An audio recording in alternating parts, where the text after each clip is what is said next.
नमस्कार साथियों। दिल्ली के जंतर मंतर में महिला खिलाड़ियों के धरना प्रदर्शन का आज 7वां दिन है और आज 7वें दिन के बाद ब्रजभूषण शरण सिंह के खिलाफ एफआईआर दर्ज की गई है और ये एफआईआर सुप्रीम कोर्ट के कहने के बाद दिल्ली पुलिस ने दर्ज की है।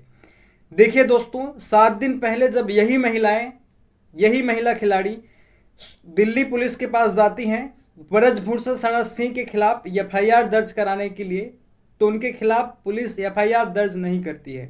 और जब ये खिलाड़ी सुप्रीम कोर्ट के पास पहुंचते हैं अपनी याचिका लेकर के, तब सुप्रीम कोर्ट के द्वारा फटकार लगाया गया दिल्ली पुलिस को और एफआईआर दर्ज करने के लिए कहा गया।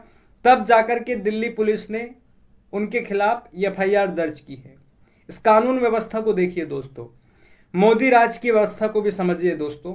अगर देश में न्यायपालिका नहीं होती और स्वतंत्र न्यायपालिका नहीं होती तो आज क्या होता, देश का क्या स्थिति होती आज देश की। महिला खिलाड़ियों के यौन शोषण का आरोप ब्रजभूषण शरण सिंह के खिलाफ लगा है, लेकिन ये मोदी सरकार ना उनके ऊपर कोई कार्रवाई कर रही है और यहाँ तक कि दिल्ली पुलिस ने एफआईआर तक दर्ज नहीं की दोस्तों। ये एक गंभीर समस्या है यहाँ पर देश की। अगर वही व्यक्ति ब्रजभूषण शरण सिंह के स्थान पर अगर कोई विपक्षी सदस्य होता या सरकार से कोई लेना देना नहीं रखने वाला व्यक्ति होता, तो आज सरकार उसके खिलाफ एक्शन लेकर के कार्रवाई कर करके उसे जेल में भर देती। लेकिन जब बात अपने के ऊपर आ गई, मोदी सरकार के एक सांसद के ऊपर आ गई, बीजेपी के सांसद नेता, बाहुबली नेता के ऊपर आ गई, तो उन्होंने एफआईआर तक दर्ज नहीं करवाया और मोदी जी ने एक शब्द तक इन महिला खिलाड़ियों के लिए नहीं कहा। बात करें सुप्रीम कोर्ट की, तो आज सुप्रीम कोर्ट के जो मुख्य न्यायाधीश हैं डीवाई चंद्रचूड़, वो प्रधानमंत्री मोदी से भी ज्यादा लोकप्रिय होते जा रहे हैं दोस्तों। प्रधानमंत्री मोदी तो चुप रहते हैं। अडानी मामले पर इतना बड़ा घोटाला देश में सामने आया, लेकिन इस पर भी प्रधानमंत्री मोदी ने चुप्पे साधे रखी दोस्तों। लेकिन सुप्रीम कोर्ट ने उसके जांच के लिए एक समिति गठित करवाई और सेबी को भी निर्देश दिया कि आप इस अडानी घोटाले की जांच करें करके। इसी प्रकार से आज महिला खिलाड़ियों की कोई बात नहीं सुन रहा था, यहाँ तक कि प्रधानमंत्री से वो लगातार गुहार लगा रहे थे और अपने यौन शोषण का जिक्र कर रहे थे, लेकिन उनकी बात ना तो प्रधानमंत्री सुन रहे थे और ना ही सत्ताधीश और ना ही सरकारी तंत्र उनकी बात सुन रही थी। यहाँ तक कि पुलिस प्रशासन ने भी उनके एफआईआर को दर्ज करने से मना कर दिया था दोस्तों। लेकिन आज सुप्रीम कोर्ट ने देश को बता दिया फिर से कि हम आपके साथ हैं। सरकार आपके साथ रहे या ना रहे, प्रधानमंत्री आपकी बात सुने या ना सुने, लेकिन हम आपकी बात सुनेंगे, देश की न्यायपालिका आपकी बात सुनेगी।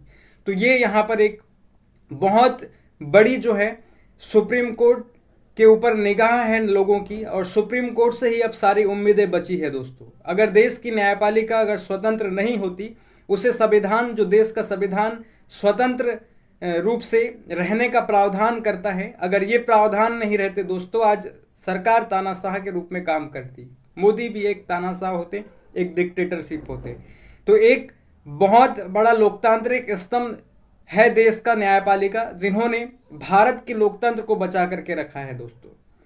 यही सुप्रीम कोर्ट और इन्हीं न्यायपालिकाओं में जो न्यायाधीशों की नियुक्ति होती है, इसको भी लेकर के फेरबदल करने की कोशिश मोदी सरकार ने की थी और सुप्रीम कोर्ट और अन्य न्यायालयों के न्यायाधीशों की नियुक्ति में भी अपना हाथ जमाने के लिए, अपना पकड़ बनाने के लिए मोदी सरकार के द्वारा राष्ट्रीय न्यायिक नियुक्ति आयोग लेकर के आया गया था दोस्तों।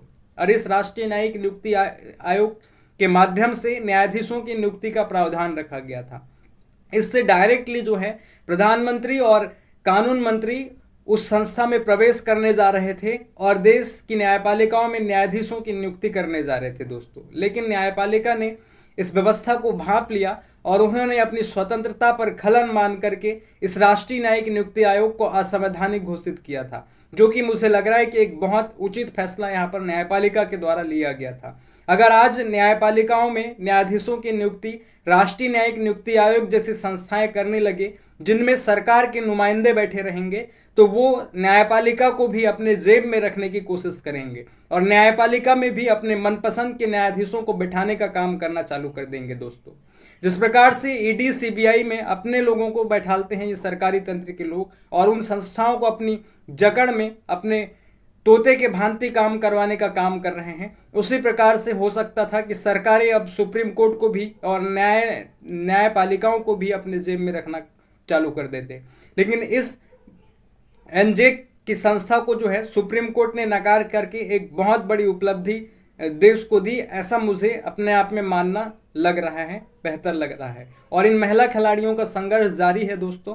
केवल अभी ब्रजभूषण शरण के खिलाफ एफआईआर दर्ज की गई है, लेकिन इससे अभी वह खिलाड़ी संतुष्ट नहीं है। पहले से ही ढेर सारे एफआईआर ब्रजभूषण शरण सिंह के खिलाफ दर्ज किए जा चुके हैं, दर्जनों एफआईआर उनके खिलाफ दर्ज किए जा चुके हैं, लेकिन उनके ऊपर कोई अभी तक कार्रवाई नहीं की गई है। और इस बार महिला खिलाड़ियों के यौन शोषण का आरोप लेकर के धरना प्रदर्शन कर रही हैं ये महिलाएं, और एक साहस उनमें दिखाई दे रहा है। और जब तक पूरी तरह से उनको न्याय नहीं मिल जाता है तब तक वो अपना प्रदर्शन बंद नहीं करने वाले हैं।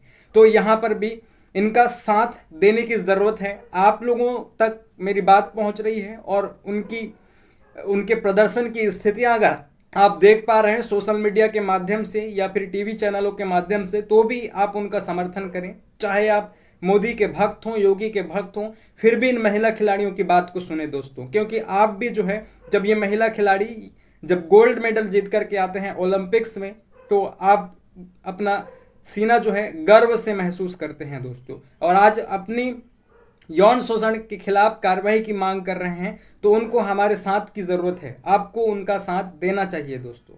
यहाँ पर हम बात करें तो कुछ खिलाड़ियों के द्वारा इन महिलाओं के प्रदर्शन को समर्थन मिला है, महिला खिलाड़ियों के प्रदर्शन को समर्थन मिला है। नीरज चोपड़ा का नाम आपने सुना ही होगा, भाला फेंक में जिन्होंने ओलंपिक्स में गोल्ड मेडल जीता था।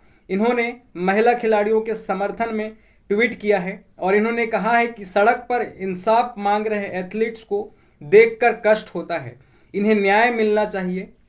इसी प्रकार से पूर्व क्रिकेटर रहे हैं कपिल देव, इन्होंने भी इन्हें इंसाफ मिलेगा क्या ऐसा करके ट्वीट किया है इनके समर्थन में। और पूर्व क्रिकेटर हरभजन सिंह, पूर्व क्रिकेटर वीरेंद्र सहवाग ने भी इन महिला खिलाड़ियों के धरना प्रदर्शन का साहस जुटाने के लिए और न्याय की मांग का